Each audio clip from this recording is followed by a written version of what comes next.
Wanita ini melompat ke samudra Arktik pada suhu -0 di bawah 0. Semua orang mengenakan jaket bulu. Dia hanya mengenakan pakaian selam tipis, dan dia tidak merasakan dingin sama sekali. Anna menolak teman-temannya. Dia menggigit snorkelnya, dan menyelam ke dalam air es. Airnya tertutup es. Laut pun hening, kecuali secercah cahaya melalui lubang. Kegelapan menguasai dunia yang dingin ini. Anna tidak takut. Perhatiannya tertuju pada pemandangan di hadapannya. Sekelompok paus berenang ke arahnya. Dengan rasa ingin tahu mengamati wanita itu, tiba-tiba, Anna memperhatikan seekor paus kecil dengan jaring ikan yang melilit ekornya. Ia berenang ke arahnya, dan paus muda itu tahu bahwa manusia di depannya ada di sana untuk membantunya. Dia tetap berada di tempatnya. Siapa sangka bahwa wanita ini akan mempertaruhkan hidupnya hanya untuk membersihkan tumpukan jaring ikan. Anna berenang perlahan di belakang paus muda, menarik belati dari kakinya, mengiris keras melalui jaring keras dengan kekuatan. Paus muda memutar ekornya sebagai respons. Jaring terlepas tanpa hambatan. Keluarga paus berenang ke arah Anna. Sebuah gerakan diam-diam dari rasa terima kasih.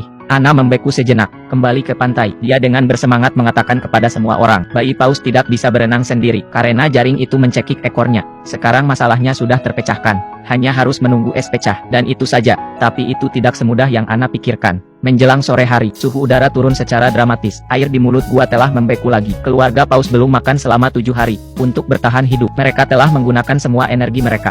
Dan bukan itu saja, kondisi paus muda belum membaik. Meskipun mereka telah terbebas dari jaring, tetapi luka di mulutnya telah memburuk. Ia juga memiliki kasus pneumonia yang parah. Kerumunan orang bingung, tetapi tidak ada gunanya. Yang bisa mereka lakukan hanyalah berdoa agar kapal pemecah es segera tiba. Larut malam, suhu telah turun hingga -45 derajat yang belum pernah terjadi sebelumnya. Gumpalan es di mulut gua semakin tebal dan tebal. Setiap pergantian udara menjadi lebih sulit. Orang-orang memecahkan es secepat. Esnya tidak cukup cepat pecah. Mereka akan tenggelam di bawah air.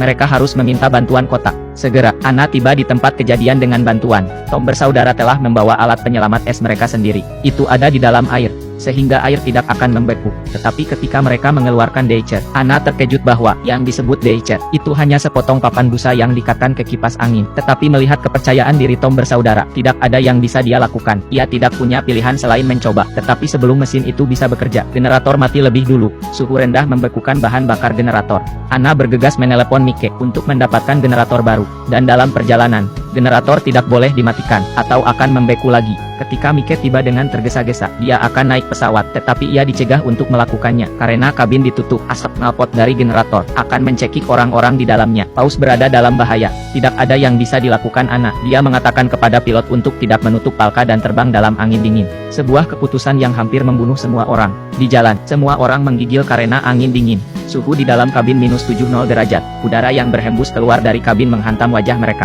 berubah menjadi embun beku putih. Tiba-tiba, pesawat meluncur. Alarm berbunyi. Semua orang sangat gugup. Kelopak mata pilot membeku. Sulit untuk dilihat. Pesawat perlahan-lahan jatuh. Anna berteriak putus asa. Mike memikirkan jalan keluar. Jadi dia mengabaikan penolakan pilot. Ia memegang kepala pilot dan mulai menjilati matanya. Meskipun prosesnya sedikit menjijikkan, tapi itu bekerja dengan sangat baik. Beberapa orang tiba di tempat kejadian. Daya disambungkan kembali. Unit penghilang es berungsi. Krisis sudah berakhir untuk saat ini. Semua orang menghela napas lega. Tetapi pemecah es itu dalam masalah besar.